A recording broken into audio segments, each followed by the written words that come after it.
You're still watching Prime Morning, and this segment is proudly brought to you by Franco Trading Enterprise, still and still phone Papa Perfie. Whatever gadgets you're looking for, mobile phones, television sets, CCTV cameras, we say worry no more because we've got you covered. You can actually find us as the number has been projected on the screen. Pick that number. Please do not go on Google to pick any number from there because there are so many scammers there and we don't want anybody scamming you. So please take the number on the screen right now. You can also download the app on your phone to make things very simple. It is the Franco Trading app. Or for further inquiries, visit our website www.francotradingenterprise.com. Franco Trading Enterprise, still and still phone Papa Perfie. Now, we all know that the president has nominated 7 judges. Now, out of this nomination, we are also hearing that the opposition is not too happy about it. Now, they have threatened that if they are brought back to power. Let me use the word brought because I don't want to say if they come back to power because it's up to Ghanaians to decide whether they'll bring them back or they will not bring them back.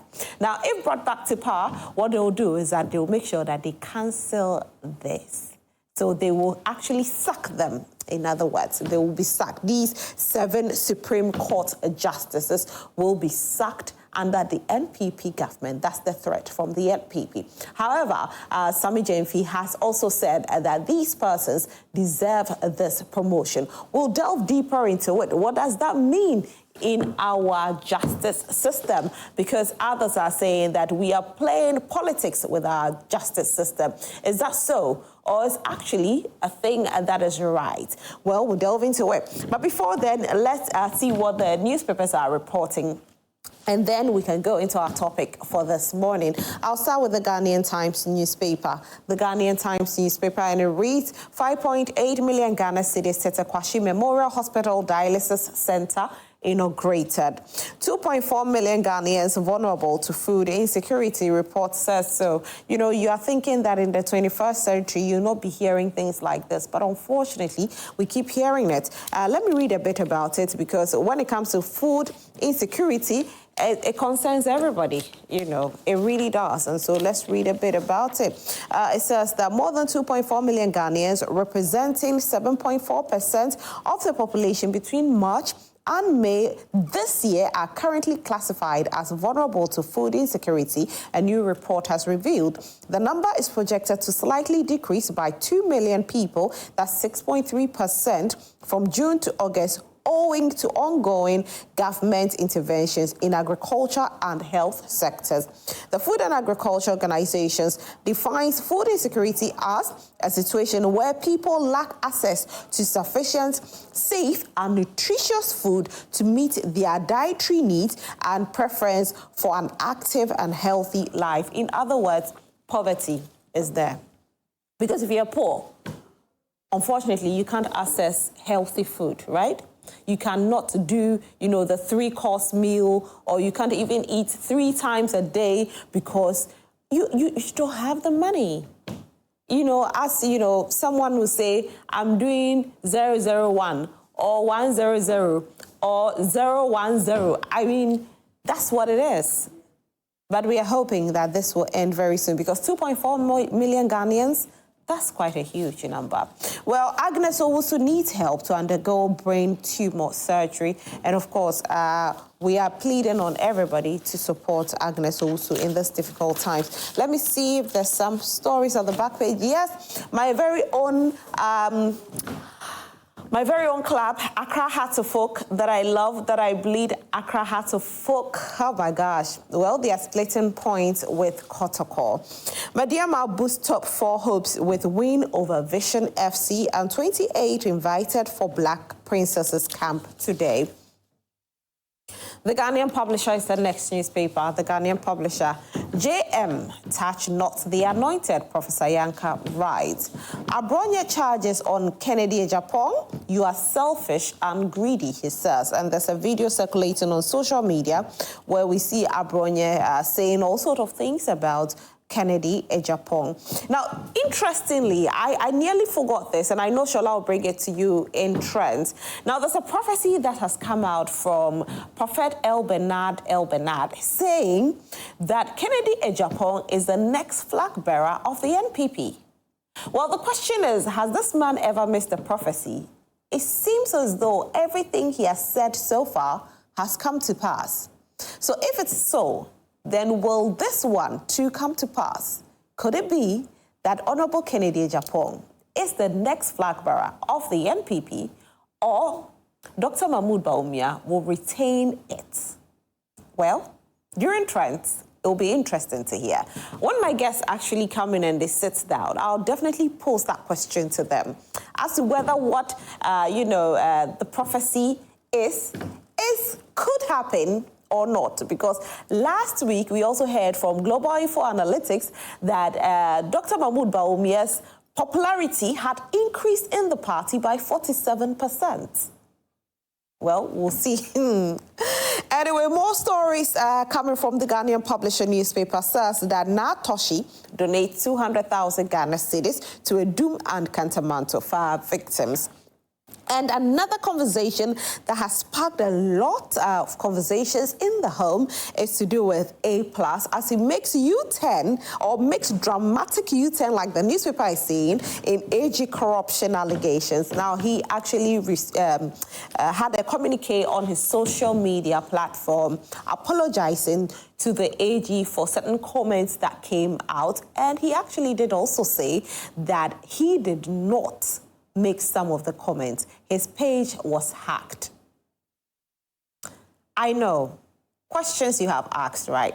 One of the questions. If you have the blue tick, is your page not protected? You'll be asking those questions. Well, I don't know. But it looks like yesterday he managed to also show proof that, his page was being hacked. And so he was actually, in the process of getting the hacker, and the hacker will be arrested pretty shortly. But then again, so who took up this and decided to use Kwame A+'s page to do this?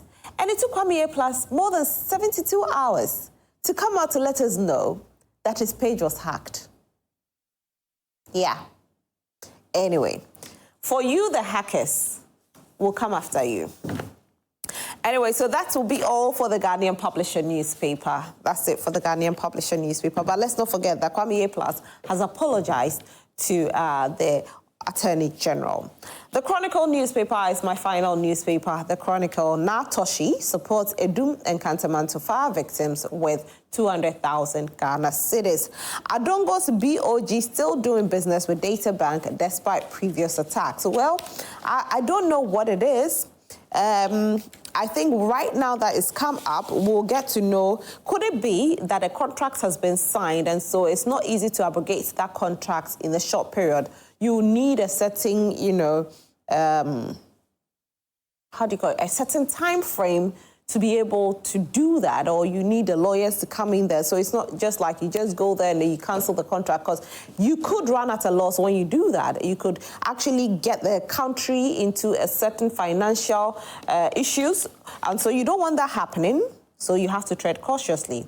Or it is that BOG is just overlooking all these things and allowing this to happen. Bawumia worried over internal attacks. Yes, he will be. I mean, taking a look at what's happening between Abronye and Honorable Kennedy Agyapong, you don't want these things happening. You don't want these things happening, especially going into opposition. They haven't been in opposition for even, how many, like 7 months? Yeah, it's been just 5-6 months in opposition, and already all these things are happening. Not too healthy for the party at all. They don't need this. They need to unite, to come back stronger in 2028 and hopefully, take over. But with what is happening now, if it should continue, if they are not able to solve it, and again to the year 2028, it's going to be tough. It's a fact. It's going to be tough for the NPP to be able to kick out the NDC. And so the NPP will have to do whatever it takes to solve their internal problems before they'll be able to take over. It's very important that they do this. Tax experts tell government use SML's PPP style to rake in revenue. And that's all for the Chronicle newspaper. Let me see if there's some, entertainment stories in here as well. Sometimes you get some beautiful entertainment stories that you want to share to the world. All right. Okay, so it looks like there are stories in here. It didn't make the front page, but it's about cocoa board being broke. But let's see. Okay, so yeah, finally Black Star Experience to facilitate Hollywood Standard Film Hub. And this is from Rexoma. Is it possible though? I don't know, but I don't know if it's possible. I mean, I feel like we should cut our coats according to our size. You know, as much as we want to be like them, how is our city faring? It takes a while. It takes baby steps. Yeah, I agree that we can try, but to be there, it will try. Fino is the greatest Nigerian rapper. This from Eriga. 2 million people attend free Lady Gaga concert in Brazil. Why won't I if it's free?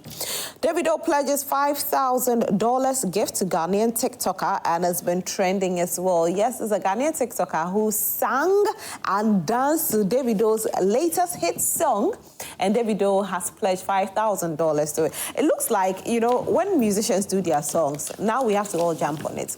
Because this little girl who did a dance with Wendy Shea, the song is now, I think, top 10 in Africa. And this girl has gotten scholarship from Wendy Shea. She's gotten so much. Now, this young man also dances to Davido's song, and Davido is giving him $5,000. Please, what's the latest song? Because it looks like Sheila says she wants to jump on the latest trend as well. Sheila, or is Joanne who wants to jump on the latest trend? All right, don't jump on it. So dear musicians, please, when you bring your song, my people will jump on it. But there was a young lady who jumped on Kiddy's song. Kiddy, you didn't do anything about it. That one, dear Kiddy, you didn't force. Please, we want you to do something about it. All right.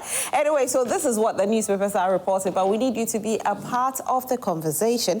Now, this morning, I did mention that, you know, Mahama has recommended 7 persons as justices to the Supreme Court. Talking about that, these are their names for those of you who don't know the justices. There's Justice Sir Dennis Dominic Ajay, Justice Bail Simon Subaire, Justice Senyor Jamefe, Justice Kwekutewia Akabuafo, Justice Philip Bright Mensah, Justice Janapari Battels Kwejo, and Justice Hafisata Amale Boba.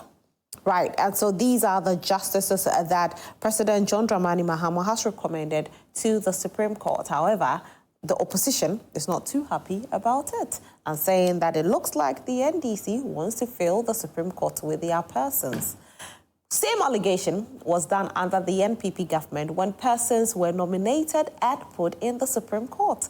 Of course, we heard from the, then opposition, that's the NDC, they were not too happy about it. And this time, the NDC has done something similar, also putting 7 Supreme Court justices in there, and it looks like the NPP says no. Now, Sami Jemfi is also slamming the NPP for this and saying that you can bend the sea if you don't like it, because these persons have worked so hard and they deserve to be there. He cited an example, the person of Justice Jamafe, who has risen through the ranks and deserves to be in that position.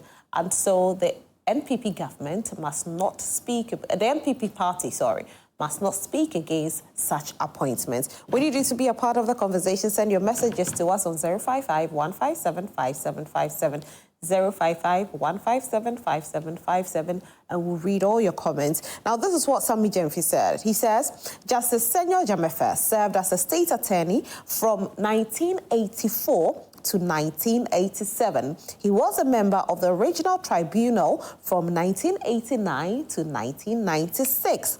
Circuit Court Judge from 1996 to 2000. High Court Judge from 2000 to 2010. Court of Appeal Judges from 2010 to 2025. Of course, this man has worked so hard. He further says that yet these same NPP people are saying that President Mahama has committed haram, a sacrilege, for appointing him. If you look at what, the ranks, of course, one will say that he does deserve to be appointed there. But then again, when it comes to politics, everything is, people say everything. Let me put it like that. So we'll delve into it. We'll take a quick one, and then we'll come back, and then we'll delve very, very deep into this conversation. But don't forget that you're part of it, and so send your messages to us on 055 157 5757, 055 157 5757, and let's get talking. We'll be right back.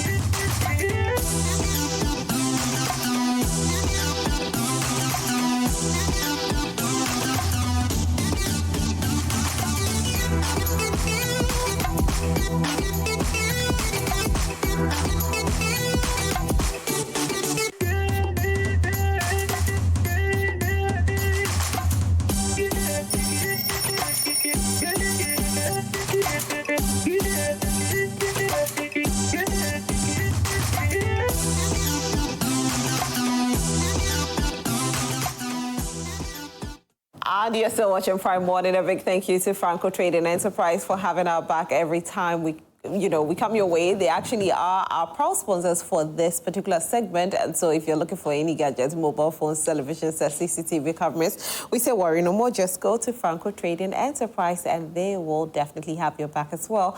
You can actually download the app on your phone, which is a Franco Trading app, or visit our website, www.francotradingenterprise.com, for further inquiries. Franco Trading Enterprise, still and still phone Papa Perfie. I've been joined by Honorable Ebenezer Nate, and he is actually wearing his red and black saying, "Save the Judiciary." Good morning, Honorable. Good morning, Roslyn. How are you? By God's grace. Great. Well. So you are ready for the demonstration, isn't it? Very ready. And I'm calling on you also to join. Who, me? Oh, yes. Why should I join? To protect our democracy and to protect the integrity of our judiciary and to protect our country. I'm doing so on TV, aren't I? So that's my job. Like, what I do is to, have a fair analysis or fair conversation. Okay. Yeah, so I use my voice. Okay. So you will use your body to go and do it for us. But you need to use your voice and your body in addition. You want Because I'm also using my voice here. And then when I think I'm going to use my body. So you're a politician. I'm not a politician. Sometimes when people say they are not politicians, I doubt. Really? Because everybody in this country is a politician. It's a politician, eh? Even those who claim their religion doesn't permit them to do politics, they do politics. Yeah. I know some people who are Jehovah's Witness, but they vote. They will skin and go and vote. So we are all politicians. There's nobody who in this... There are people that will be saying, "Oh, I'm not a politician," and then they will be criticizing government and be saying all manner of things. And when party that they will be speaking to wins, they'll be giving position. And then at the end of the day, they will tell us that, "Oh, now I can't talk about issues that I used to talk about because I'm concentrating on the position given to me." Right. So that's me, honestly, Roslyn, to be honest with you. This CSOs, and I don't regard and respect any of them. Because most of these CSOs and these special groups are formed when a political party is agitating. But our appointments are always politically based. Oh, yes. But if I'm qualified and, so I'll give a typical example. And that the MPP government, I got an offer, by a friend, not by the party, by a friend who was in power and said, "I want you to work with you." I believe if I had accepted... No, it was in the ministry. Okay. Yes, I was going to work. So I was going to work, and somebody somewhere would have said that because I had accepted that offer, I belong to the NPP. Do you understand? It depends on the position the person is giving you at the office. If I'm at the Ministry of Trade, and ask you to be my PRO, if you are not part and parcel of my government, if I don't know your political affiliation, how do I tell you to come and speak for me? But then they do, because they feel that, you can speak well. And because he knows you can speak well, he knows this woman or this lady have a little bit of red, blue, and white. Sometimes it's not so. Red, blue, green, yellow, whatever color. Sometimes it's not so. You're just working. It is. You're working for Ministry of Trade, not for the party.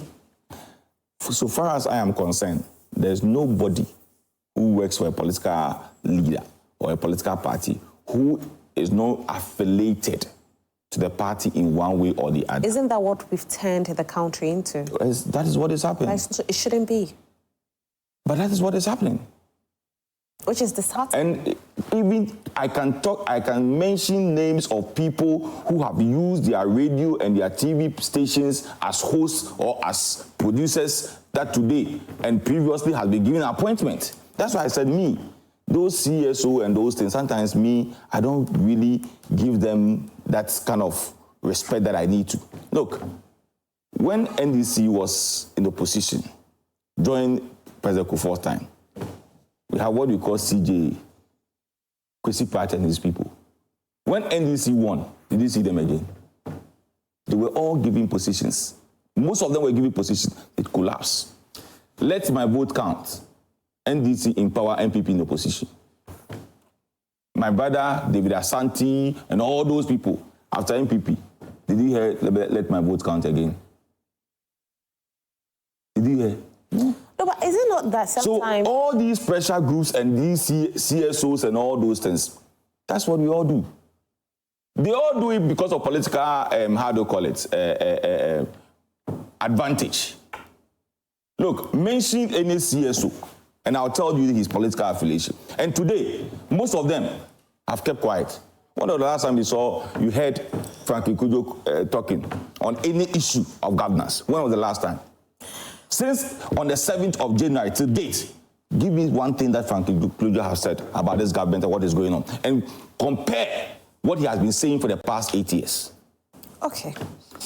That says Honorable Ebenezer Nati. Nana Yosopo has joined us, and he's representing Movement for Change. Nana, good morning. How are you? Were you in church yesterday? Very much so, I was. Fortunately, we had a joint service at the prayer palace, and so it was just one service. So you think me, I don't go to church? So you didn't ask what I was in church yesterday? We had. I think he's the only person who goes to church. We had a very powerful service with Prophet Emmanuel, and of course, I would extend an invitation to the former MP here, who, by his conduct and actions, seems not to be attending church services, for which you never asked him. Oh, he does. He does. So he's a Methodist, right? I'm a Presbyterian. Presbyterian. I was in church yesterday. Yesterday is I know you're a Presbyterian, but the point is that when last did your priest see you? Oh, yesterday I was with her. Okay, that's fine. Look, my church is just like here and where she lies. Okay, so it's a walking distance. Even if I'm sleeping, I hear what is going on in the church. Okay. So you can. But I always go to church. You can understand why he doesn't go there, because he hears the word in his house. Anyway, Dr. Jonas Papo, who is a political analyst, has also joined us via Zoom. Good morning, Doc. But Rose, when you're done, I would want to have a bite on the CSOs. We'll have bites on, almost every little thing this morning. We need to have a bite on the demonstration that will be ongoing today. Yes, we have to talk about it. Anyway, so, Doc, good morning. Can you hear me, please?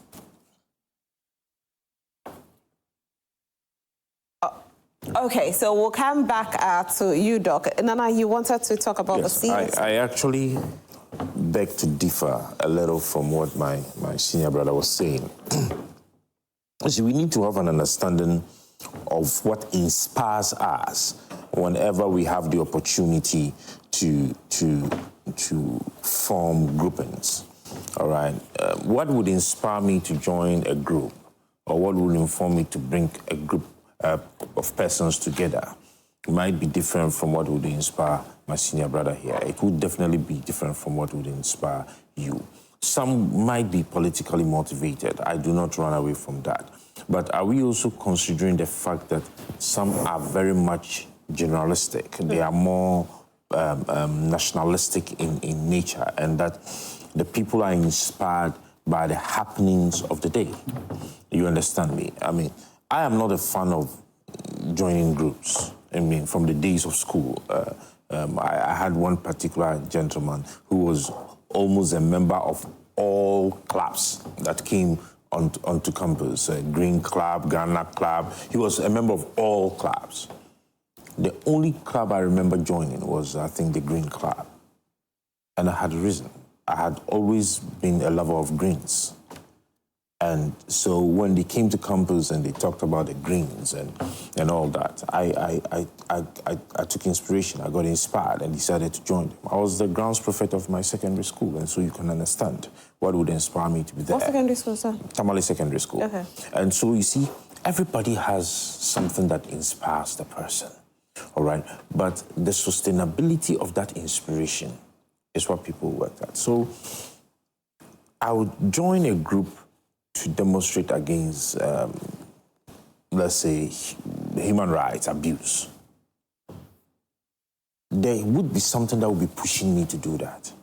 When I have achieved, nothing else would motivate me to be part of the group. Okay.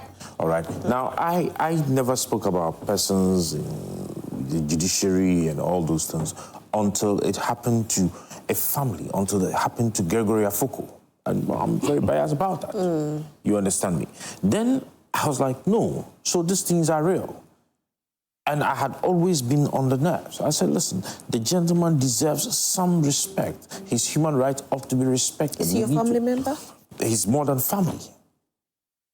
You understand? So once I have achieved, okay, I have set the bedrock, I've set that platform for others to also ride on. So when you have an issue, I have laid the foundation. You also build on it. Yeah. Then we are able to achieve the greater goal. But if you tell me that it is because of political gains and because it was the NPP that was in power and because I was trying to work against the NPP, you might be wrong. And see, some of these commentaries is what actually prevents some very hard-working and inspiring Ghanaians from involving themselves in some of these so-called political discourse. Because every single topic you put on the table would definitely have a political undertone. Right. Every single topic you put on, whether it is religious, whether it's security, whatever it is, would have a political wink to it. But we should have a situation where people would feel free to be able to comment without their commentary or their submissions being interpreted at the end of the day as being politically motivated. We should get to that point. But these CSOs, of course, they've come a long way. They have done so well. I always group the CSOs and the media in one category as an arm of government, in my own view.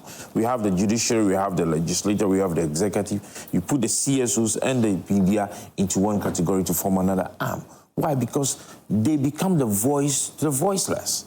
I mean, imagine you not being here today to moderate these discussions that we are going to have. We are all going to take very strong stands, but you are going to represent that ordinary Ghanaian out there who is going to give that guideline, that interpretations without bias. All right. Talking about that, we have Professor Kwapong joining us on Zoom. Good morning. Good morning, Rosalie. How are you doing? Fine, thank you. How are you? I'm fine, thank you. How I wish you were in the studio, but unfortunately you couldn't make it, which is fine, though, because we are definitely going to have a discerning conversation with you via Zoom. Yes. Now, Professor Kwapong, I'll come back to you, but I hope everything is fine. I'll come back to you and ask you a few questions. I want to come back to the studio and find out from my guest with regards to the demonstration that will be ongoing today, because Honorable Epede Sadate is, looking lovely in his red and black as saying, save the judiciary. Honorable. Let me say good morning again. Good morning to Daniel and then Prof as well. And let me come back to my earlier submission. I was thinking Daniel would just point out to me one CSO or one pressure group that was formed during opposition time. And then when party comes into government, they will still be functioning. That's my point. That if we are criticizing the government, that government is not doing what he's supposed to do, I am expecting that if the other party wins, you should be able to also say the same thing. And And I've given you examples of pressure groups as well as CSOs who were so active and vocal during the NPP administration that today they are nowhere to be found. And there were others who were also vocal during the NDC administration. When NPP won, they were nowhere to be found. That is my point. I'm saying that if you think that what NPP was doing, it is not good, the same thing is happening today. And you cannot tell us that, oh, what is happening is not good. We're in this country. When CSOs were doing press conference, were criticizing government about Galamsey, and the party people are involving themselves. We're in the same country today, where a member of parliament, a sitting member of parliament, Awin constituency, accused by your own colleague here, multimedia, that now is a kingpin of Galamsey in his constituency, to a extent that the chiefs and people in that community assembled and slaughter a sheep and bought eggs and all those things and said they have bound the same person from the constituency. Is it not a member of the NDC? Your own colleague have on several occasions said, look, now when you move to the Galamsey site, it's being occupied by NDC constituency chairman. In fact, just last week... Did he say all Galamsey sites? Fine. But some Galamsey site, if you want me to put this way. Just about a week ago, excavators being seized in Ashanti region. The current mayor instructed that it should be released to these people. So if... But Honorable Ebenezer, when we are saying some of these things, I think it will only be fair that we give out the correct information. Because yes, some were asked to be released because some of them were not operating illegally. And so those that were seized, it wasn't all of the excavators that were seized that were being operated illegally. And so we have to also give out right information. How do you define the one which is illegal and the one which is not illegal? Did they check? No.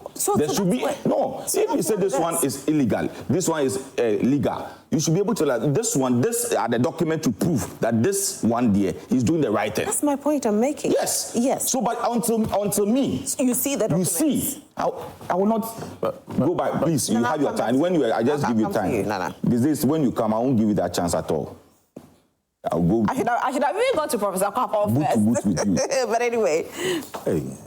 Now, from 6:20 to 8, you are now my brother. On Mondays, when we close, you are my brother. Please go ahead and make your point. Today's demonstration. Yes.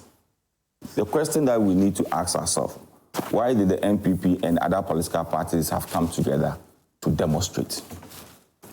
We are demonstrating to the president that some of us, we have no pistol and we have no gun in our house.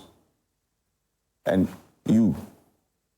I'll use you as an example. No, just somebody else. No, you know what I've come to say. You don't use me as an example. You know what I've come to say. Somebody else. Just say, okay, Nanaya was sitting just next to you. Nanaya cannot be an example. You. I don't want to be used. I will use you. But I don't want it. If you don't want it, I'll still use you. No. Because? No. Because what I am come to say, you have experienced it. Unless you're telling me that you're going to tell me that I'm going to win some $10 million. Then why do you like money like that? But money is good. Money is healthy. Money is life. Money answers all. Thank you very much. Money is the root of all evil. No, not in my life. I will use my word to say, my mouth to say those words. Money answers all things. Let me come back to my issue. I'm using you as an example. No, if it's not... The reason why I'm using you as an example, your father is an ex-military person. Am I right or wrong? Oh, it's true. You have seen what has gone on at the barracks. And you know what the military can do. You know what, honestly, I get emotional when I went to your church and your mother was telling us how she came about forming a group, how prayerful she was, all because of the work that the husband was doing. Honestly, I didn't know that she's a mother. But I was really touched about when the woman was talking. I was like, really? Then believe this woman, she has gone through a lot. I am not calling for anything, but I want to let Ghanaians understand that some of us will fight with our blood and will resist any attempt by the current president, lawfully, any attempt lawfully by the current president to have a change of mind that look and hide behind certain group of people to go to the Supreme Court for interpretation of his tenure of office. We resist it. Because, Rosalind, why am I saying this? I'm saying this because the issues being raised against the Chief Justice, to me, are baseless and useless issues that are being raised against him. Are baseless and useless. But these allegations were not raised by the president. It was only raised by citizens, right? It was not raised by the president. I understand. But it was raised by citizens. That's what I'm saying. The issues raised by those people who petitioned the president are useless and baseless. There is no any sense in the issue that they have raised. But what does the law say about, removal of a CJ? What makes or merits the removal of a CJ? If the law says that when people write a petition and state certain misconducts... Okay, what are the misconducts we are looking at? All the misconduct that they raise. And one of them is, they said she has traveled with the husband and then the daughter and paid that because of that. And the question that you need to ask yourself, whether she has the right or she doesn't have the right. And the Auditor General report indicates her that yes, she has the right. Okay. Right, I'll come back. You talked about... Your time is almost... I'll give you 1 minute to land. 1 minute. You 1 minute land. You talked about the CJ showing disrespect to you at the bench. But he's right. And other judges that were sitting on the same panel that you are accusing the CJ of. The current CJ even made worse statements than what even the current, the suspended, the former CJ. She's not a former CJ. Okay. If you have been suspended, that's not me. Who made the worst statement? You're saying that... I'm saying that the acting one. The acting one, yes. Okay. The statement that you claim that the suspended CJ made against you, even his own, was more even dangerous. What did he say? When you go to the courts and you are misbehaving, and the CJ said, look, what you are doing, it doesn't show respect, it doesn't show this, it doesn't show spirit, and therefore you should be arrested. And then the current acting one said, look, I agree with my colleague. What you are is a total disrespect to the bench. I mean, you are not showing a total respect. And you are saying that based on that, he should be suspended. Meanwhile, the same person who also made the same comment, the same person you're accusing that he has traveled with the wife, with the husband, and then the daughter. The same acting one also making the same statement and also have traveled with the wife. That one, we don't have issues with it. But if the petition is, if people petition against the acting, that's different, right? If I petition against you on a certain issue, and Nanea also have the same issue, you think that I should appoint Nanea as acting, whereby you also have the same problem? All right, let's cross over and take a look at what is happening at the Supreme Court. The demonstration has started and Sweetie Aboshi is on ground. Hope to achieve at the end of today.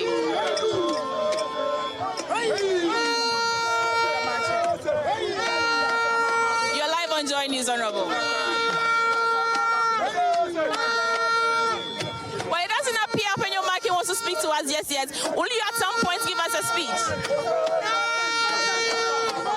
I am protesting at Joy FM. You treat my brand unfairly. You have made me a target of social media ridicule.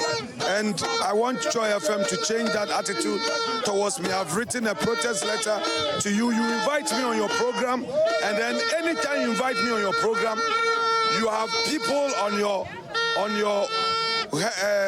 online platform who deliberately destroy my brand. All right, well, we'll deal with that later. How about today? Dealing with it now, because any word that comes out of my mouth is likely to become another agenda setting. Correct it. Let's be fair. Joy FM, be fair. You invite me to your program, I come and you try to do that. Change it. Sorry if it comes across that way, but we are only reporting what we see and hear. Oh. Well, there you have it. That is the minority leader, Alexander Penyo-Markin. He says he has a bone of contention with the channel because, according to him, he's not really pleased with how our reportage. Well, we'll get into all that later. But I wanted to engage the people who are actually here. I want to get the understanding of exactly what's going on, whether they're pouring here at the park opposite the Supreme Court to really do something needful. Thank you for speaking to us. What's your name?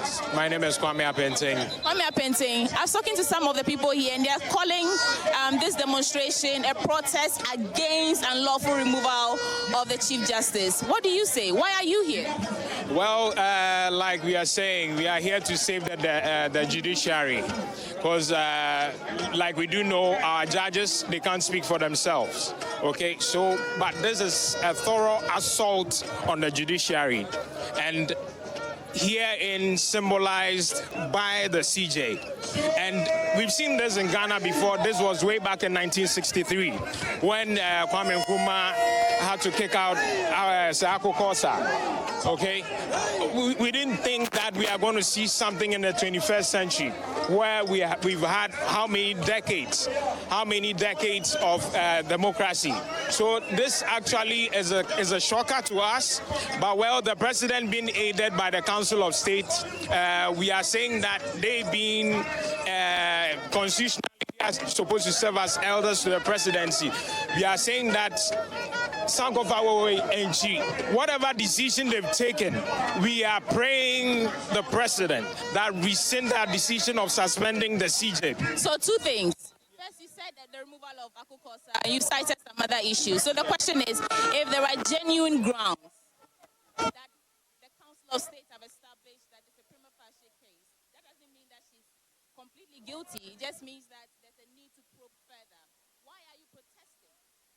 Why are you protesting our democracy to take its own course? Because we have laws in place that granted the president the right to do what he has done. There are certain things we can say that are questionable.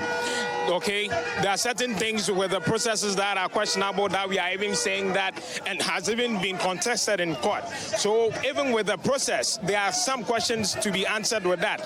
But one key thing I would say, okay, from the scriptures, it says that I like that. Yeah, let's put a pin in it for a second. And we have the leader of another. Remember, I said that it's not only the opposition New Patriotic Party. There are other political parties here as well who are aligned with the cause. And we have the leader of the National Democratic Party. Is that right? Great. So tell us your name and tell us the intention behind your appearance here today. Yeah, thank you very much. I am Alhaji Mohammed from Pong, the flag bearer and the candidate in the just, 2024 election. Well, we are here as a National Democratic Party to safeguard our democracy. And more importantly, also to express our views as how best the government of the day at least can govern this country for the ultimate well-being of Ghanaians. Let me take you back. When you say safeguard our democracy, exactly what makes you believe that our democracy is at risk? For which reason you need it safeguarded? The NDC won massively, and that could be a trigger for them to think that, they could do anything they want beyond the scope of the 1992 Constitution. And that's what we are cautioning them against. You see, the events that began since assumption of the reins of government, is not comfortable. At least you've seen the earlier rates, when there should be due process in even when you accuse somebody of wrongdoing. This, was not done. And that is quite dangerous. Two, the, should I say, arbitrary retrenchment that took place. I don't even know the statistics, but that is now rounding in the thousands. And that is even sufficient to impeach the president, because you are cutting livelihoods of people. And that is even more serious. Right. You talk about safeguarding democracy, but it is the Constitution that gave him the right to do everything that he has done. In fact, where in the process, of course, there's an ongoing argument about whether the discretionary powers that the Constitution grants the president should be regulated. But what exactly has he done wrong? Because you're talking about the Constitution, and he's done everything in consultation with the Council of State. Thank you very much. You see, the running with the notion that discretionary powers to be exercised absolutely, and that is wrong. The Constitution sets what I call the limits very well. It says that it should be exercised candidly and fairly, okay, by due process, without arbitrariness and bias, and that is very, very important. So don't let us assume it is wrong for anybody to run with that notion that discretionary powers I have can to be let go of exercised you in a absolutely. bit, but tell me, at the end of today, what do you hope to achieve? What we want to achieve is to just say that at least, even if the president should exercise discretionary powers, that could be done incrementally. What we are now looking for is the fact that, the mandate given to, the party and the president, it is an expectation of well-being. So it shouldn't be seen as if, it is a license or a green light for the president to go exercising discretion. Absolutely. And that is wrong. I'm surprised that even certain members of the learned community can be arguing in that manner. Thank you so much for speaking to us. Now, because the Chief Justice is a woman, I've heard so many arguments pouring in about how we should not do this because we should not remove her because she's a woman. I want to hear from some of the women, especially the young women, to also gauge their understanding of what's going on. Hello, beautiful ladies. You're live on Joy News, and I can see your beautiful dresses. Save the Judiciary. Exactly what are you saving the Judiciary from? Okay, so I feel that women are not a lot when it comes to judiciary system and even positions of higher places. And then you coming into power promising that 30% of you give 30% of your positions to female, and then you come and you just target our Chief Justice, who is the only female for now. And I feel that... You say only female, what do you mean? Because I think we've had 27 Chief Justices for now, and she's the third female I know. So you promising to come into power and then giving 30% of your positions to female, and then you come and remove the Chief Justice. It's like you have an ambition. Do you understand? Are you saying that if there are genuine grounds to establish a prima facie case against the Chief Justice, or consequently, if they do find reason to remove her, they shouldn't because she's a woman? Yeah, they shouldn't. And I feel that... how's that good for our democracy? It's not good because it means that the executive is now undermining the judicial independence. They can't function on their own because when you come into power, you appoint someone from your party to become the Chief Justice. How is people safe from justice, Were you in this country when Charlotte Osei was removed through the same processes that are enshrined in the 1992 Constitution? I was. How did you feel about that? Well, she delayed in announcing our Nanado as president. So with that, I think she had a motive. So you think that's justified? It's justified. But the Chief Justice, Mirabe Saba Tokono, is not justified? No, because of the petitions that were brought forward that she should be removed doesn't hold ground. Have you seen the official release of petitions that have been brought against her, or the leaked ones? Official, there's one that I know of, is from a police officer, saying that her demeanor in court was. Have you also seen the one that said that she was sponsoring private vacation and paying her spouse and child per diem? What has that one got to do with being a Chief Justice? It doesn't hold grounds, man. It doesn't hold grounds. Because even if she's not a Chief Justice, there are most people in Ghana that sponsor their kids, they fly private jets and all that. So you can't say because of that, you should remove her. Hi, what's your name again? Asantwa. Asantwa, thank you for speaking to us. I want to get the views of the elderly women, and then we'll wrap up here. Good morning. money, you will join News Live. Incident Amoya Wana Pawi. Yeah, demonstration. Say, yeah, you know, John Mahama way son and the answer. No, John Mahama, why am I not my mate? No one will remember that under you. What's son, on son, you, so I suspending the cake. Suspension, any reason that this is suspended on him. This is suspended on him.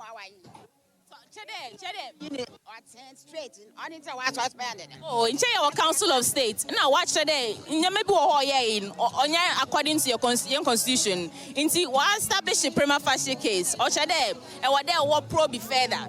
Into 1 year. Man, all your investigations now. A demonstrator. A demonstrator against constitution and now they demonstrate there. Many mama yin cry. Oya bana ka ine da oya de be ufu bodos awamba o e ufu bodos it's in there na mo pa we twibo bag na wadokwa o de adwuma wa wonu po e free we di ni mo me fi wa bokum kum ya kra it's yes John Mahama yes ram o ba me adwuma mbra na lo create bi nka ho na ma me so wa ya bone mpa on fa ncha no ma ye adwuma onan. All right, thank you. So I think this will be the first wrap for this morning's demonstration. We will be here from now till around 3 p.m. And there's a whole team here, really. We have Max, we have Papa Nia Shale and Jacqueline Asamoah-Yeboah, and together we will be the ones bringing you bites and sounds from the Save the Judiciary demonstration.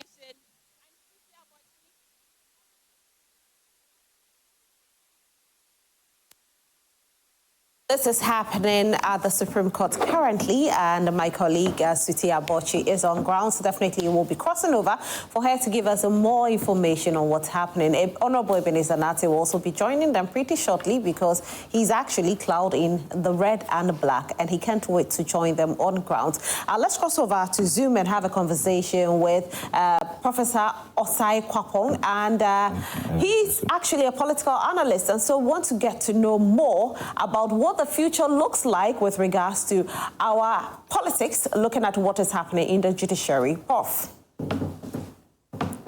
Yes, good morning once again. Good morning to the other panelists in the studio.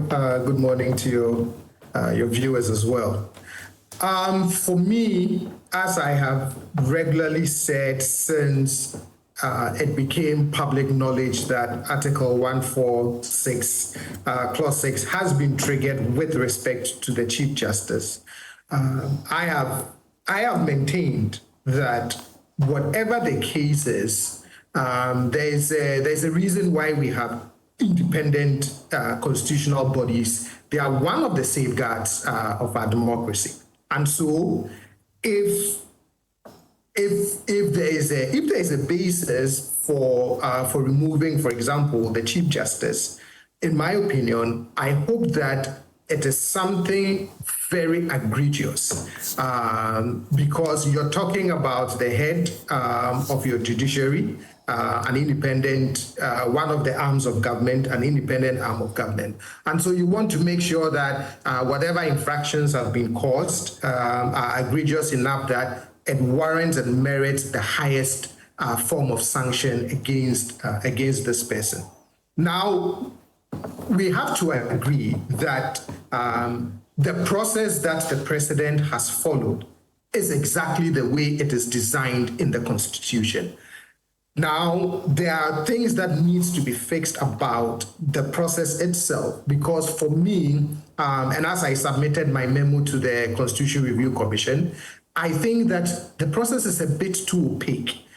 If it wasn't for the fact that we have some unofficial information in public spaces as a result of leaks, you would go through such a process never knowing exactly the basis upon which something like this is happening. And for me, I find that a little worrying that as a citizen, if I'm going to wake up one day and such a sanction has been applied, I would want to know a few more details, a little more about why this is happening. But the process, as we have it, is what it is. It's how the Constitution has designed it, and is being followed. I just think that in moving forward, now that we have an opportunity to make some changes and some revisions to the Constitution, it is one of those articles that I think you want to give it a little more transparency and make sure that you can give the public more information than just what we are allowed to know or not know unofficially. My other worry is that when you look at the politics that is emerging outside of this, we have, our politics has gotten to a point where a precedent set means a precedent that has to be followed sometime down the line. A lot of references have been made to the Madam Charlotte Osei case and her removal as chair of the EC.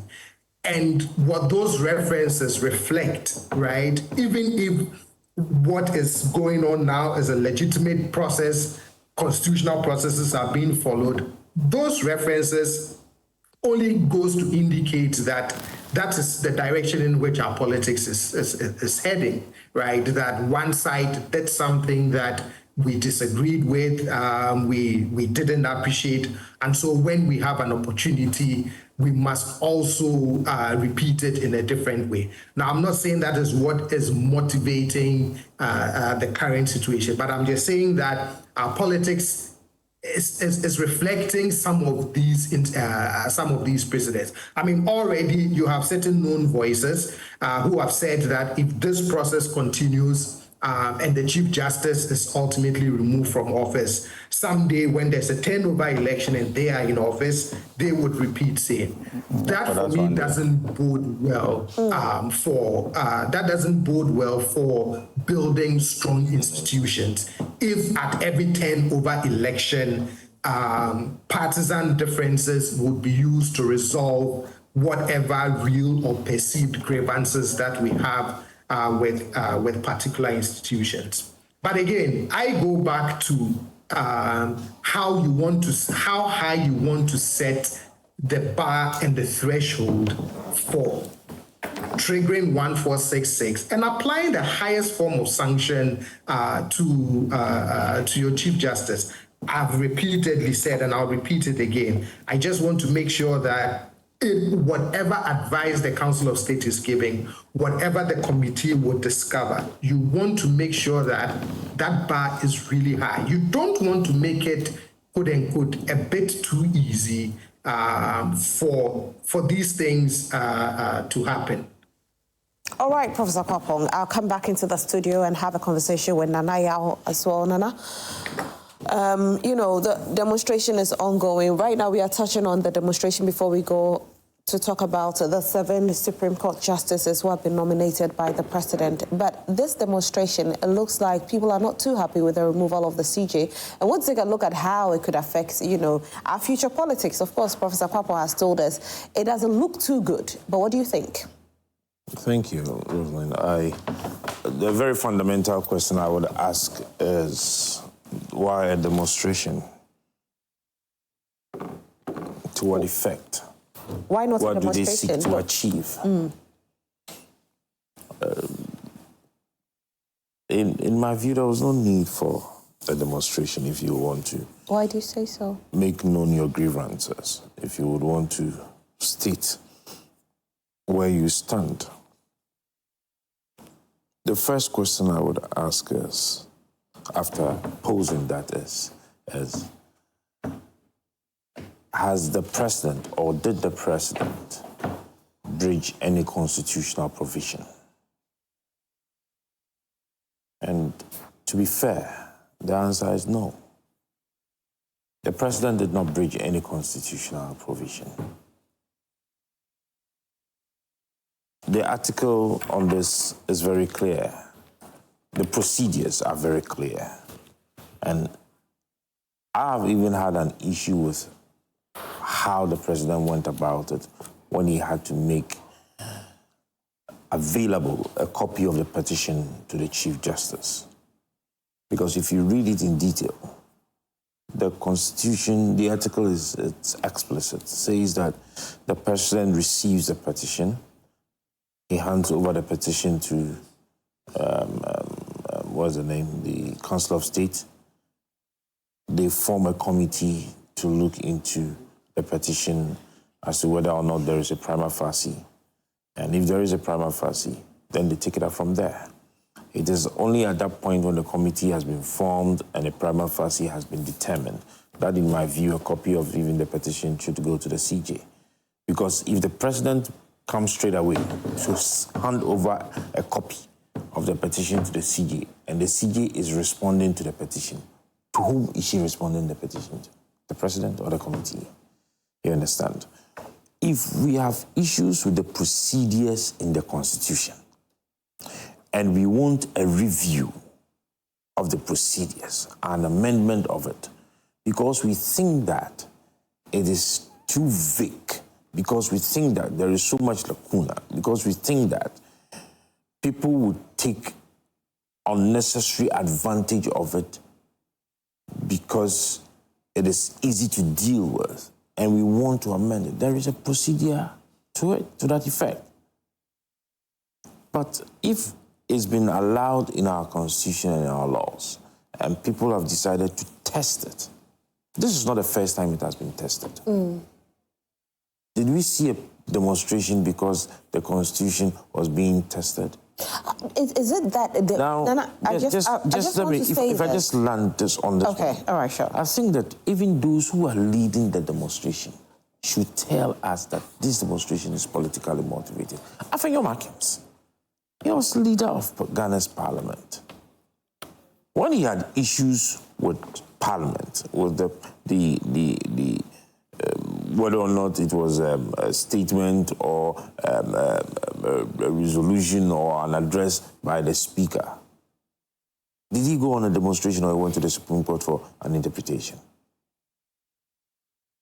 So if he's having an issue with the Constitution, are the doors of the Supreme Court locked now? But is it that they... Do they no longer have a... Please, I just want to ask this. I need to ask this question. Is it that the people have a problem with the Constitution, or the people have a problem with the fact that the CJ is being removed? They have a problem... Because when the conversation goes out there and we ask the questions, nobody has actually said, I have a problem with the Constitution. Everybody's problem is that we are touching the CJ, and it's a precedent that we should not set, because it will be difficult for us to handle it one day.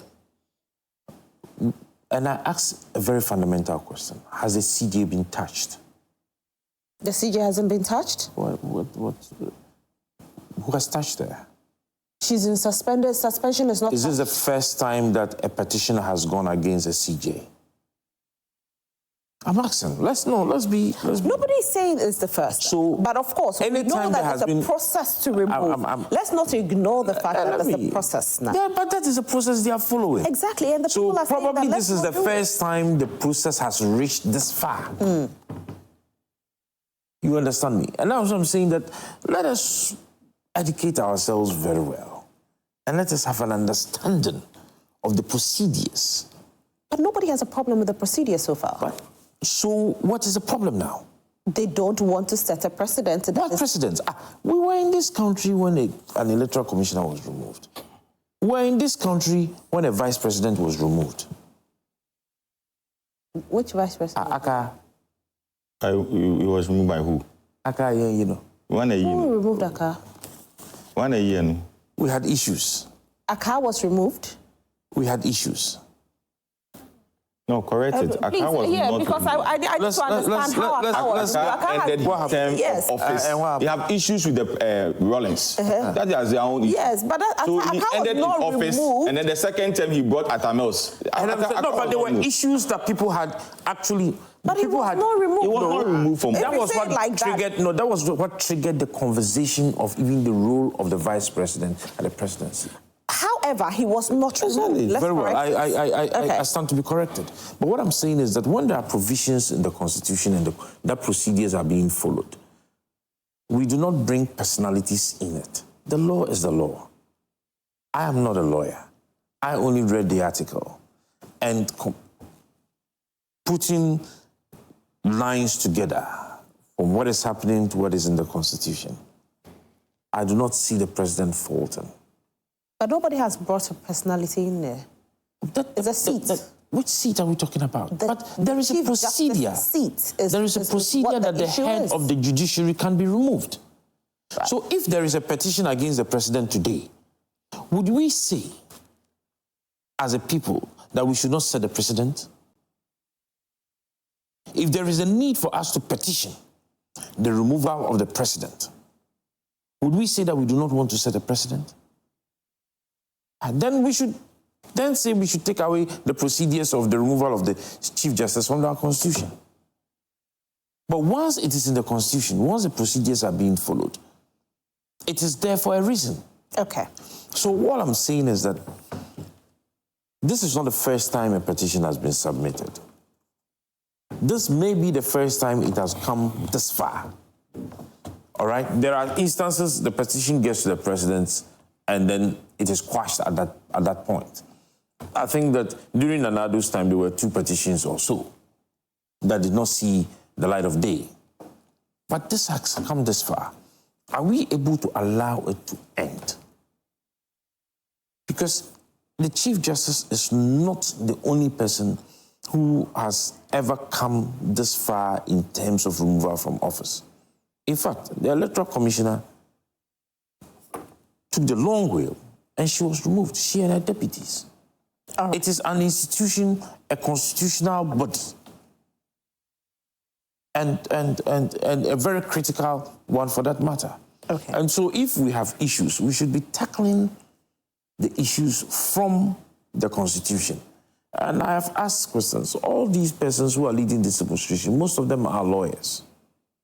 And the little I know is that when you have raised an issue of law, you back it with authority. Is there any authority to that effect that we should not have the opportunity as a country, as Ghanaians, to touch or trigger the removal of whoever occupies the seat of the judicial head? All right. Let me go back to Professor Kwapong. Professor Kwapong, our political space, you did mention that it doesn't look too good if, the CJ is removed. We are also looking at 7 persons who have been nominated by the president to go to Supreme Court. Talking about this, these are justices that will go to the Supreme Court. Our future, again, I ask, with regards to these persons, where the NPP is threatening that if given power again, they will make sure that these persons are sacked. We are looking at constitutional review. What do you think we should put in the Constitution to protect persons who are either nominated or put there by the president in the justice system? You have in the Constitution one of the safeguards that protects justices that are appointed or people who are appointed to our courts all the way up to the Supreme Court, right?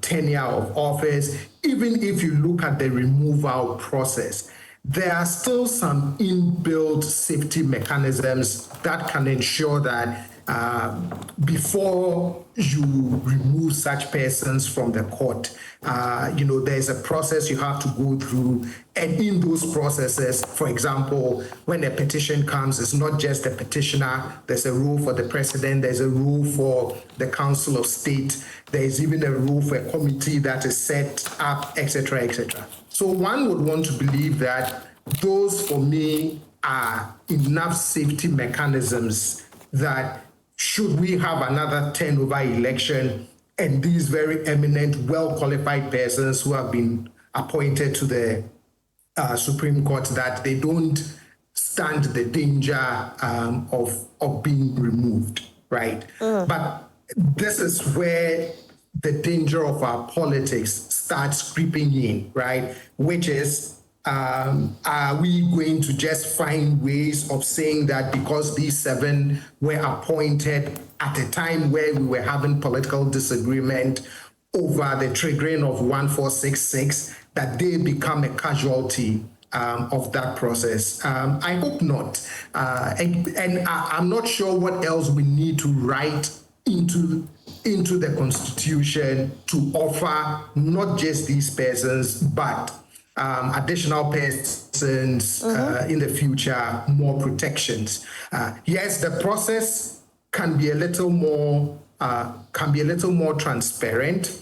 The other thing about the process too is when the petition is received, I'm wondering if we can start thinking about whether automatically it triggers the article, or whether we want even an initial weighing of what to do with the petition, right? This idea that when the given president receives the petition, do they just simply act as a conveyor belt and forward it on? Or do they act sort of as another barrier to say, even before I seek the advice and consultation with the Council of State, that I'm not sure if I want to push this petition on or not? But again, for me, I just hope that when all of this is said and done, right, we would get to a place where there will be politics of reconciliation, where we begin to agree that we need to exercise a lot more restraint and some care in how we treat all the different institutions that are designed to make, our democracy work. Right, Professor Kwapon, thank you so much for joining us this morning. We are grateful. All right, Honorable Ebenezer Nati. President. Yes. It looks like we are seeing more NPP persons championing this cause than any other. When you say you are seeing more NPP persons, I don't really understand. We are Ghanaians. Okay. And for that matter, if something that we believe will undermine the government, will undermine the integrity of this country, we have the right as Ghanaians to talk about it. There are other organizations, there are other groups who have also spoken against what is happening. And one is the Ghana Bar Association. At their just ended conference a week ago, they passed resolution about, I think about 5 or 6 resolutions. Yes, they passed about, yes, so about 6 resolutions. They talk about the Chief Justice, they raise issue about Boko, they raise issue about Galamsey, they raise issue about Ablekuma North, that up to today they don't have a representative in Parliament. They believe that, yes, in as much that the president have the right, nobody have said that the president have no right. Yes, that's a constitutional provision given to you, that look, this is what you are supposed to do. But we are saying that, look, in as much that the law gives you that permit, if you are removing somebody from office, it should be something that, as I said earlier, abawomu. There's sort of some sense. Honorable Ebenezer, let me ask you this question. Yeah. Citizens, what the Constitution says, people will actually appeal, right? Mm-hmm. So petitions were brought. Mm-hmm. That's what the law says. Mm-hmm. When the petitions are brought, of course, the president will go ahead and refer it to, what's it called? The Council of State, which he did. Mm-hmm. Now, upon Council of State's recommendation, a committee was set. Process being followed again. Committee has been set. Now, committee being set, there is also, a suspension because they need to set the committee and then they go ahead and do their, their investigations and all of that. Then they come back with a report and advise the president on what to do. So if the president is following due process, and the president hasn't said that the CJ is off the seat, but if I've suspended you, of course, somebody has to act. Why are we jumping the gun thinking that the CJ will be removed? Nobody is jumping the gun to say that CJ. But we are seeing demonstration. That's what it is. It says actions speaks louder than words. Action speaks louder than words. From day one, joined President Mahama's campaign, and he had the opportunity to meet with NDC lawyers in Adan. He said, the bar is being occupied by NPP judges. Was it true? That is what he is saying. I don't know. All the Supreme Court judges, I don't know which of them have been to our party office. I don't see any of them join our rallies. One was a former presidential candidate. Please. I'm just putting you in perspective so that you know. That's what I'm saying. So when you get to a turn, you can just say, what do you know? But I don't know. I have not seen any of them taking part in any political activity of the MPP. So if you go and say that the Supreme Court judges is being packed by MPP judges, set by the President Mahama, and you look at the issues that is being leveled against the Chief Justice, it tells you that this is an orchestration, there's an agenda against the Chief Justice. You talk about this, how do you call it? The Council of State. Can I ask you something? Do you know this man, Justice Enesiyao Gau? I don't know him. Okay, you don't know him? I don't know him. Okay. Now, he's a former MPP parliamentary candidate for Ho Central in the year 2012 and Ho West in the year 2016. I don't know him. Okay. Because I'm not from the voter region. But he's a part of the party. I don't know him. Okay. It's not everybody in the MPP that I know. Okay. But I'm just telling you that he's a part of the I don't know him. Okay. I don't know him as an MPP person until you are saying that he's a parliamentary candidate. I'll also find out whether indeed. I'm telling you emphatically. It's a fact. I have no problem. Okay. I have no problem. When they appointed one person to the EC, they said that he's an MPP person, he's an MPP communication officer. Bossman. In fact, not Bossman. There's one guy from, I think, BA, yes, of course. Yes. I was in BA. He was the gentleman at UNE. I have not invited you. Serious political we here. So, Mahama said, when we come, we also power the Supreme Court with our judges. And exactly what he... Can I also say that the 7 people that he has appointed, they are all NDC judges? What's your proof? No, I'm asking you. No, I gave you proof. No, I'm saying that. Can I also say? I'm just say it, but with proof. No. So I will say mine with proof. I said, can I also say? Without proof. Without proof, you can't. Oh. You have to have your proof. Well, you don't understand what I'm saying. No, because I said it with proof. So if you say, can I also, then you back it with your proof. No, per what he said. The current president said during the campaign that the MPP has packed the people at the Supreme Court with MPP judges. Can I also say that people that he has appointed are also NDC judges? I say could be because you don't have. So can I also say that could it be that the people that he has appointed are NDC judges, or is packing them for a purpose, just as he promised the NDC lawyers that when he gets the opportunity, he's also going to appoint NDC judge. Can I also say that they are also NDC people? They could be NDC people. They could be NDC, if you want me to put it that way for you. No, that is fair because it's we don't have that for. No, I'm saying based on what he said. Oh, perfect. I'm not saying what you're. Based on what he said. Yes. That those currently at the Supreme Court are MPP people. That's why I'm also saying that. So he also decided to also appoint NDC judges.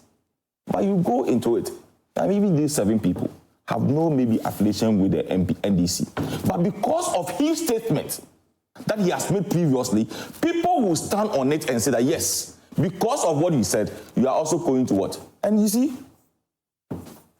when he met journalists, you people, he said the same thing, that the Supreme Court is being packed by political figures, and that we have to look at it, and that when he gets the mandate, he's going to set a constitutional review and see whether indeed there should be cabinet in the Supreme Court, whether we should have 10, whether we should have 13, whether we should have 15.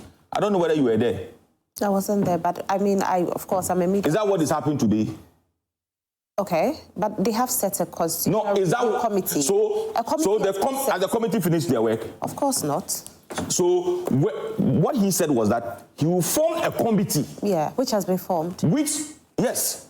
Then to find out whether indeed there should be capping at the Supreme Court. And I'm asking whether what he said It's exactly what he's doing. But it hasn't been capping yet, has it? So what kind of double standard is that? You say A, you're not even finished with A, then you come to B, and then you appoint 7 judges. Look, Rosalie, Mahama can appoint 35 judges to the Supreme Court. To not give him a third term. Because we resist with our blood. And we resist with every effort, legally. But has he said he wants a third term? I'm saying, no. Look, we are doing politics, and we have friends in NDC. We have friends in the Movement for Change. We have friends in the You don't have friends. Ghanaians. I don't. Okay, we have brothers in the Movement for Change. Is it Ghanaians who decide on who to become the next president? Is it him? And I'm saying that. Look at what no amount. For the NPP in particular, I think that the NPP should understand this in particular, that Ghanaians, their thumb is the power. It is not what you do in that Supreme Court. So you can actually pack the Supreme Court with whoever you want. But if Ghanaians say they'll vote you out... We are saying that we will not allow President Mahama a third term by asking certain group of people to go to the Supreme Court for interpretation of a tenure of office of a president that will be in his favor for him to run again. It will not happen. Okay. That is what we are saying. A minute, then I can move to now. So for me, I think that, yes, those that have been appointed, I have heard a lot of people. I have had opportunity to meet, and in fact, I've seen some friends of mine who are lawyers, and some those others are in the, how do you call it, let me say, the law school, posting some of the judges that have been appointed, praising them. I've had a conversation with them. I've said, look, how do you know this person? When it comes to this, in fact, on Friday, was it Thursday or Friday, I even heard your colleague, what is her name? Obi. One of the judges is sharp, but because of the comment being made by President Mahama, people will tag them differently. In fact, there's one judge. If you have brought the pictures, I'll even see the name. Should I give you the names? No, the picture will let me know the face well. All right. He once came to our church to give us a lecture. I think one of the church's program. Honestly, after giving the lecture, I gave him a standing ovation. So why didn't you people promote such persons? I'm not the appointing authority. Okay. And I don't know how such a... That's where we have a problem. So if we think that by virtue of, how do you call it, the person being known by certain circles or whatever, you should be given a position. No, I don't think that... There are people who are seniors. There are people who have served. Yes, they are 20 years. Dominic J, who is a senior in there. Yet some of their juniors were promoted over there. I don't know about it. Okay, I'm just telling you though. I don't know about it. Okay, so I just told you. But I can't take what you have said. No, but that's a fact. I'm not lying. So you also have to prove with the facts. But I just told you. So give me one as who you want? Let me give you the Justice Jamefe's credentials. No, it's not about credentials. Let me give you how long. Which of the people at the Supreme Court currently, who is a senior to them? But even the Chief Justice is junior to most of the Supreme Court. He's senior to some of them who were promoted. Well, let me show you one person.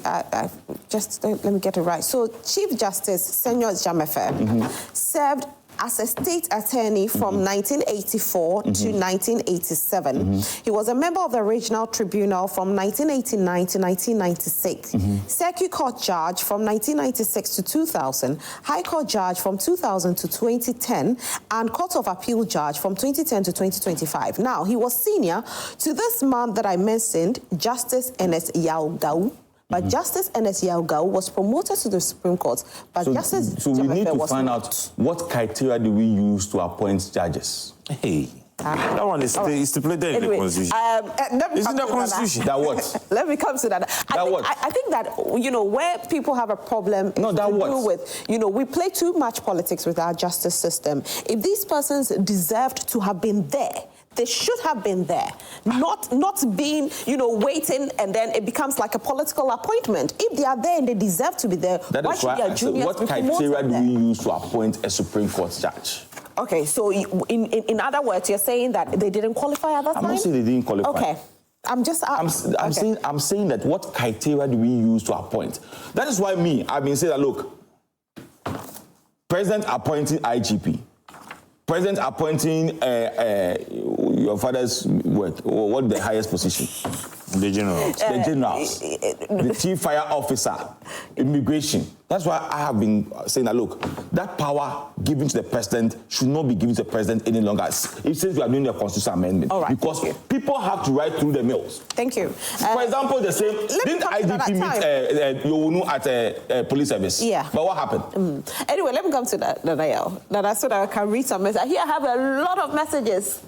So mine is very simple. I have stated that once there are no issues with the procedures that the president is following, I do not see anything wrong with that.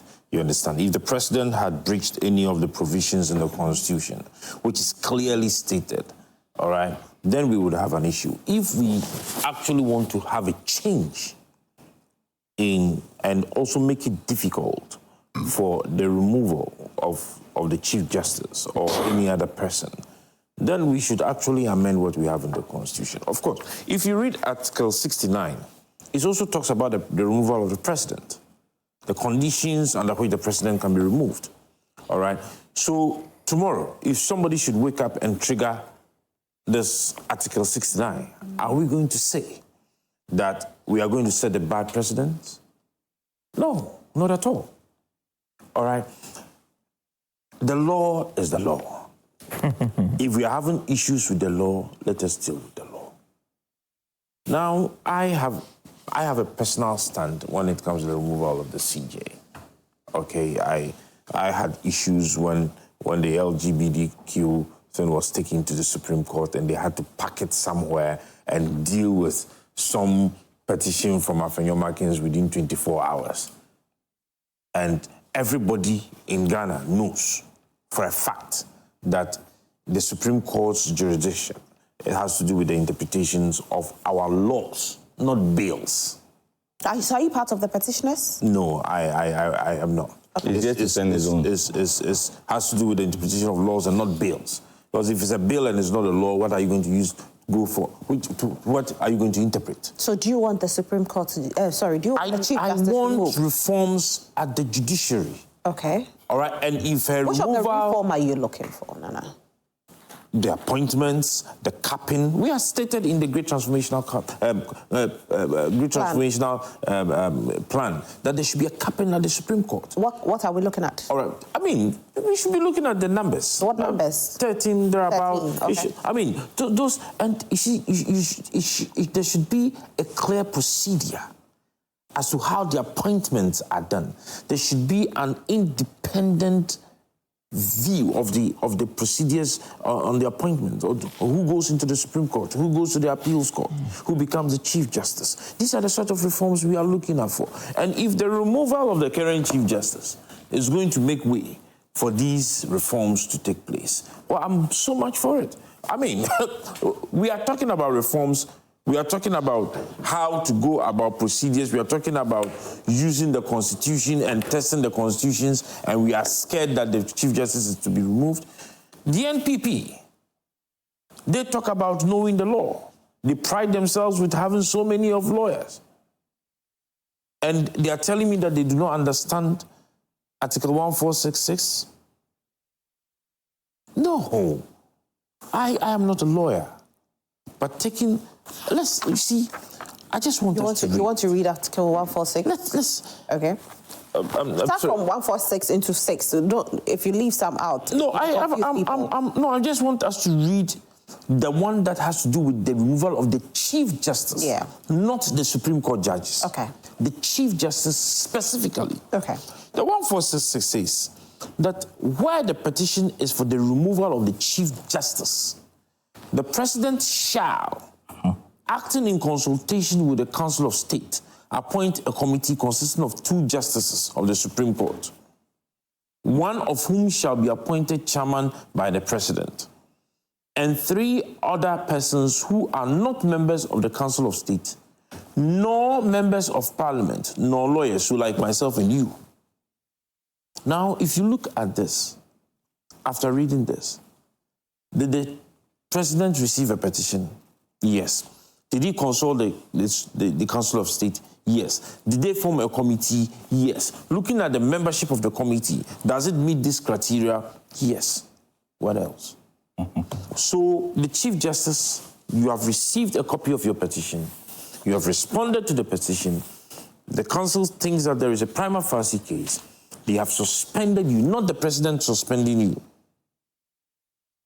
It is a committee that has recommended your suspension so that they can further go into details on the issues.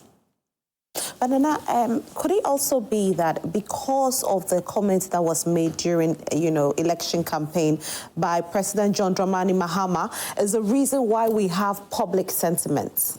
During the campaign, I had stated that the Chief Justice should be removed. Okay. I have stated that the Electoral Commissioner should be removed. I'm not hiding from it. Bossman and his colleagues should go. Today, I have so many comments. Go to my Facebook page. Is there? So I have so many comments. So many comments. I'm going to try as much as possible to see what I can do about this. But I have over 100 comments. Wow. Okay. So apart from the people with short memories, who else in the country did not know that Raymond Atuguba is not a member of the NDC and once a parliamentary candidate in the 1996. The argument that senior judges were ignored by Nanado when it comes to appointment have been repeated by the same John Mahama and his NDC government. Ghana have indeed taken a reverse gear and only time will tell. A color TV for a black and white TV. Aziz Bayo from Mwaya. Good morning, Joy Prime. It's clear NPP and its splinter groups are bent on disturbing the peace through street riots, but they'll fail for whoever God bless, no enemy can put asunder. They vandalize the Parliament House offices, markets and loot ECG equipment to create doomsday, but will not be distracted. Indeed, BNI must put the rioters on a red alert since they have a history of throwing... Bosu, this one, your message there.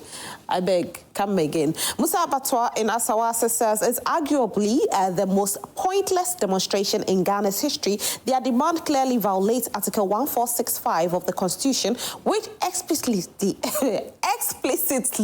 states that the President may suspend the judge while the process is ongoing. Once a prima facie case is established, it's baffling that they refuse to use their God-given intellect to assess the facts objectively. These are simply disgruntled politicians who can't even manage their own party's internal issues, yet they seek to undermine constitutional due processes. Good morning, Madam Roslyn.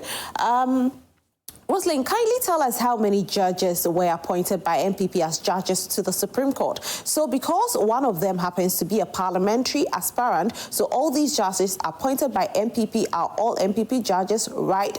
Nope, that's not what we said. Please, let's get it right. That's not what we said, please.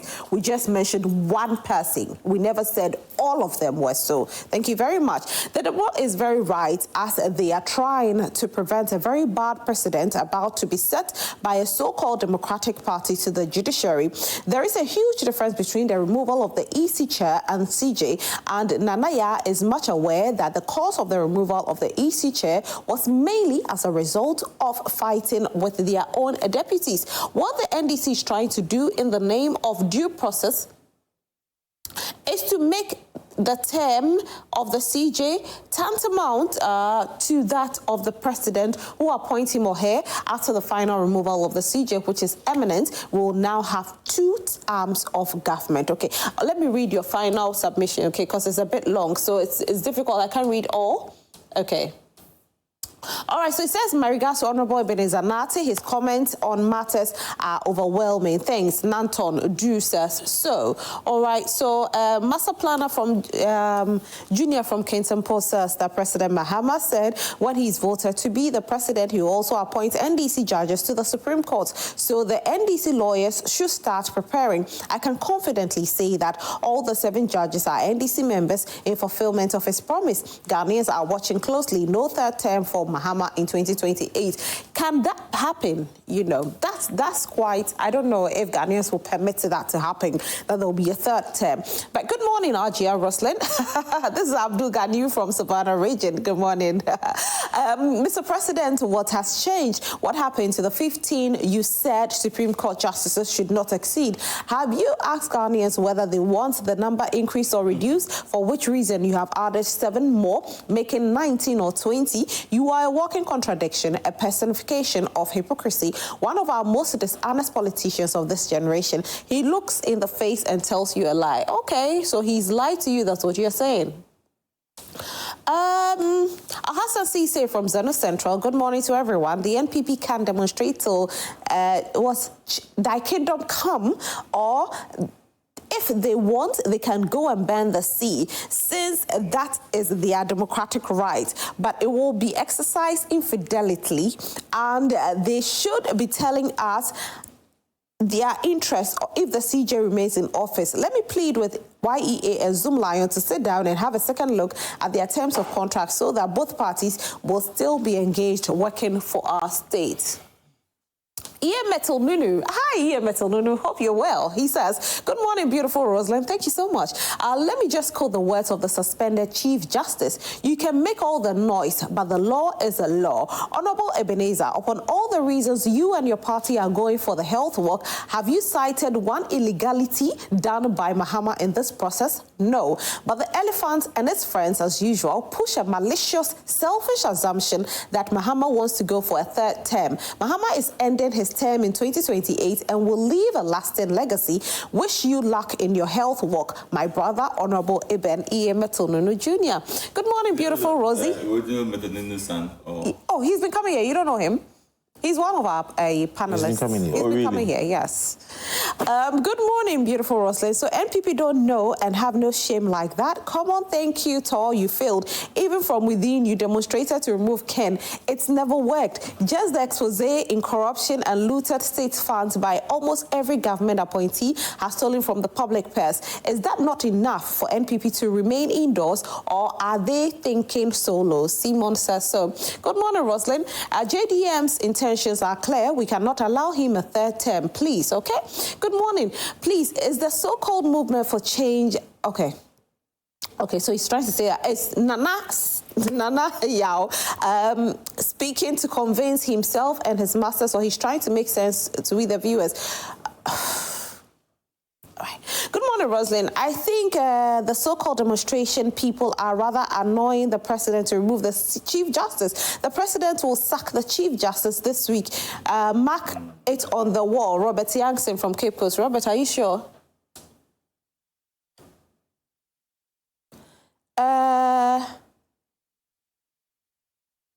Okay, so Roslyn, look at how Sticker who cried on a TV show because of Nanado shouting his lungs out because of this demonstration. Hey, MPP, what you did yesterday, which was good, then is now bad. What kind of people are these? Posterity will judge all of us one day. Moat inside Asatere. Akonse Gariba from Tamale.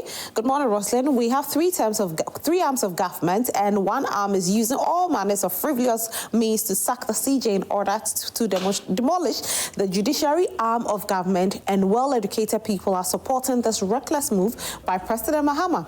Save the Judiciary demo should continue to restore the CJ in order to keep the sanctity of the judiciary arm of government in Ghana. My regards to Al-Haji Dr. Mahmoud Baumia. All right, good morning. The messages are a lot too today, dear. I say I have received. Good morning. So the only people the NPP has now as their presidential candidate are only Ken and Baumia. Hey, this party is joking. How can Ghanaians even vote for someone who always abused people, whom he had their taxes to amass wealth for? I don't understand what you're trying to say, unfortunately, my boss. Akisme says that the NPP Save the Judiciary demo is a hypocritical attempt to politicize the judiciary. If the Chief Justice has done no wrong, why demand their removal? This This action undermines judicial independence and democracy. We condemn NPP's actions and stand for the rule of law and integrity in our institutions. Good morning, my beautiful Roslyn. NPP demo today is much ado about nothing. In fact, our judiciary, that rule, that birth certificate, which is primary document, can't prove one's citizenship, but secondary document like passport can do, needs a reset. When things fall apart, the center cannot hold. Nanaya Techiman.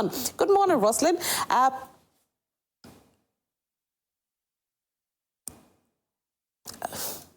right. Good morning, Roslyn. Some of the comments I'll have to skip. Please, Nana, that is Honorable Ebenezer Latte is, no, I'm not reading this one. Some of the comments, I'll skip them. Good morning, madam. Please, is that the 38% on the demo grounds? Be informed that the Chief Justice is gone and will not come again. Vida from Takrady. Besides someone petitioned Nanado about the same CJ, the judiciary is not above the law either. Low-class person may suffer something brutal if he or she has done this. I pity the so-called organization, Christian Women, Women's Movement, etc. Where were these organizations when Charlotte Osei was removed? Good morning, you wanted to say, not good afternoon. The removal of CJ is just politically motivated, but the NDC should remember that President Nanado Dankwa Akufo-Addo appointed the special prosecutor, but he didn't come to do the bidding of the NPP. NDC should not think that if they replace the CJ, it automatically means that they are going to win all cases that will go to the Supreme Court. Richie P. Techiman, the NPP demonstration will not yield anything. Whether the NPP guys do demo or not, the Chief Justice will go home. The NPP should stop making unnecessary noise in the country and focus on the embarrassing results that they had during 2024 elections. I salute Honorable James Gunu, the Volta Regional Minister and MCE of Keta, Honorable Wisdom Siade, Abochi Philip from Keta. Good morning, beautiful Roslyn, and good morning to your viewers. I think some parts of the Constitution has to be re-looked at in addressing some of these most worrying and disturbing issues, especially the judiciary and the so-called independent institutions. Today, a new government comes to power and appoints people into the judiciary or even the EC. The other people complain and different government does the same thing. The other one too complains. These people should stop deceiving the ordinary Ghanaian for their parochial interests. Major Northeast region. It's rather unfortunate that people who enjoyed during the NPP government are still criticizing the opposition party and speaking for the NDC. These pull him down people are killing their political careers and will not be relevant after 2028 elections. Maxwell from Talensi. Good morning, Madam Host.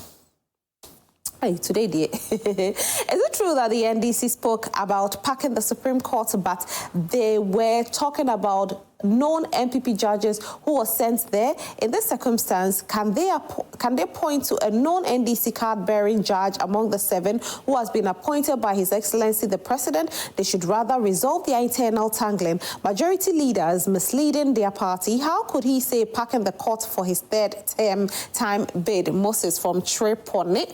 All right, so I think we should go on Facebook and get a few of the comments coming in.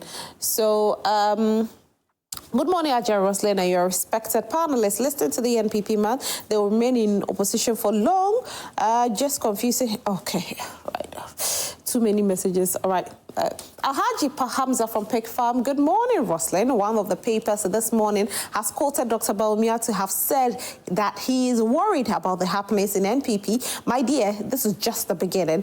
There is more to come. According to Dr. Bawumia himself, they lost 2024 elections based on arrogance of power. E-levy hardships. He went further to say even petrol prices was increased 3 days to elections. Dr. Bawumia is indirectly blaming Nanado because he was the president. But Dr. Bawumia cannot eat his cake and have it. When all this was happening, what did he do about it? He was all over the place dancing and calling people names. I'm told the minority is demonstrating this morning. You are told. It's on there. They are demonstrating. Demonstrating this morning. President Mahama swore an oath to defend and protect the Constitution of Ghana, and that is what he's doing. Today, they don't know the way to the courts again. Interesting. All right, so if your comment is good, I'll read it. If your comment is not good, unfortunately.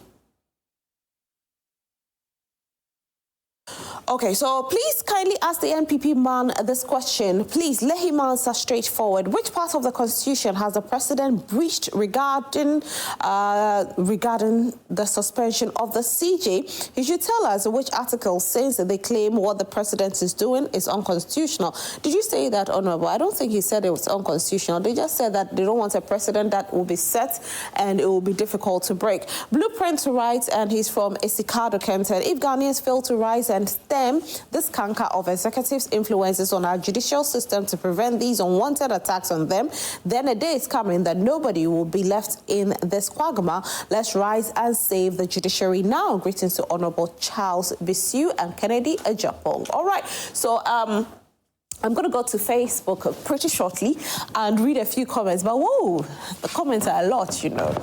Honorable, if the CJ is removed, what will the NPP party do? The president and his party and government have already set the tone. It's an agenda which we know. And just as I said, for me, the issues that the president is dwelling on to remove the Chief Justice is baseless, is useless, there's no substance in it. So it's an agenda. If the president decides to remove the Chief Justice, just as some people have said, it's a precedent that he has set, and he should also let every Ghanaian who has been given a position knows that he or she term of office ends with the president. Whatever position you are holding, whatever appointment John Mahama is giving you today, you should know that it ends with President John Mahama. So when his term of office ends in 2028, your position also ends in 2028. That's what I will say. Okay. And we'll go by that. You go by that? Yes. Okay. What if there's a constitutional review that they become untouchable? When we get there, we'll cross it. All right. When we get there, we'll cross it. You cross it? Yes. All right, Nana? A threat to Ghana's democracy is what the NPP tends to do. You don't think a threat to Ghana's democracy is what the NDC is doing? By touching the CJ? And I keep saying that nobody's touching the CJ. Fortunately, it is not even in the determination, in the powers of the president to determine a prima facie against the CJ. It is a committee that determines it. You understand? Of which there has been clarity already. The president went through the procedures as per the Constitution.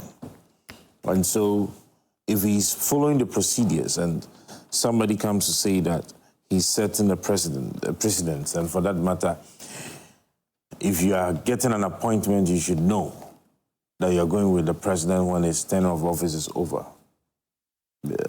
I believe it's your own cup of tea. I do not see why we should break the Constitution because somebody thinks that he can threaten our Constitution. Of course, when the time comes, we will test the Constitution and see whether or not, indeed, that can be done. If you are following the procedures in the Constitution, nobody would hold it against you. But when you come and you do not want to follow the procedures laid by the Constitution, that is where the issues will come up. Fortunately, most of these persons who are on the street today are lawyers, and they understand what the Constitution is. They are only trying to pretend and add a political interpretation to whatever interpretation the Constitution has. And Rosalind, we are in Ghana, and Ghana is for all of us. It is my prayer that we would live to see tomorrow and see whether or not that indeed the Constitution can be misinterpreted. But as long as we are here and we can all read black and white, as long as we are here and Ghana has the confidence and belief in us as a people. All right. A lot of comments here on Facebook. A lot. Okay, so I'll start with Obama Nation saying that doing the monitoring live inside the good people of Ward K, whether demonstration or not, the Chief Justice should be removed. My regards to my lovely father, Honorable Alhaji Alhassan Suini, as Deputy Minister for Roads and Highways, Alhaji for one, my NLA Director, and Honorable King Salam. Imoro Alhassan said the GBA and MPP can demonstrate till thy kingdom come. I think I did this already on WhatsApp. Solomon Yantechi says, can you explain when Joy FM reported the opposite of what Afenyo Markin said? They ought to stop this, that they're constantly inside their fans against Joy FM. If they ask you for an interview and you declined, say so, but please stop the hatred directed at Joy FM. Solomon, thank you very much for that comment. We really do appreciate it. Desmond Benin says that MPP people from head to last don't understand the constitutional tome. They always pretend they do. Until we chase them with canes, they won't say the truth that they don't understand the constitution. Kwesi Champion says, so because that Charlotte stay delayed in declaring Nana a winner, so that's good. They removed her. Ghana is doomed if we have such people. Kai Baba Mahama Obuasi, GM promised to fight illegal mining, but his party executives have taken over almost all the Galamsey sites and small-scale mining sites in Ashanti region. Greetings to Abanga Yakubu Fuseini, MPP National Youth Organizer. Abdullah Idrisu Dakurugu. Okay, so Anthony Derry says, if I get the NPP man very well, it means GBA is really NPP. He didn't say that. Desmond Benin says that you see how he's talking. If someone uses the Constitution to work and you say his decision is baseless, now you, that person, is it that you don't know much about the Constitution? Kwesi Champion says majority don't even know the reason the Chief Justice is suspended. Abdullah Idrisu Dakurugu, I wish Sami Jemfi was here to humble and embarrass these people. Desmond Benning, Kokoti Sana 2028, then my party name go change. Musa Batua, I think I did Musa Batua's own already. All right, their demand. Oh, let me read it because probably I haven't done it. This is arguably the most pointless demonstration in Ghana's history. Their demand clearly violates Article 1465 of the Constitution, which explicitly I've done it. Dominic Kofi Anani says, how long has those judges been on the bench? Were they senior to those appointed by Nanado? Mahama is only fixing the wrong in the past. Those who were denied are promoted today. Okay, Musa Batua, I've already read it. Ni Ajabing Dodu, what's Ebenezer saying in the studio? As an NDC member, when we fell out with Tete Chai, we campaigned and voted for him. What's the end result? Such okay. Nia Jabing says, why give Afenyo Market opportunity to look down on you guys at multimedia? Is there anything we must know between MPP and your entity? It's easier for him to attack without holding back. Don't worry.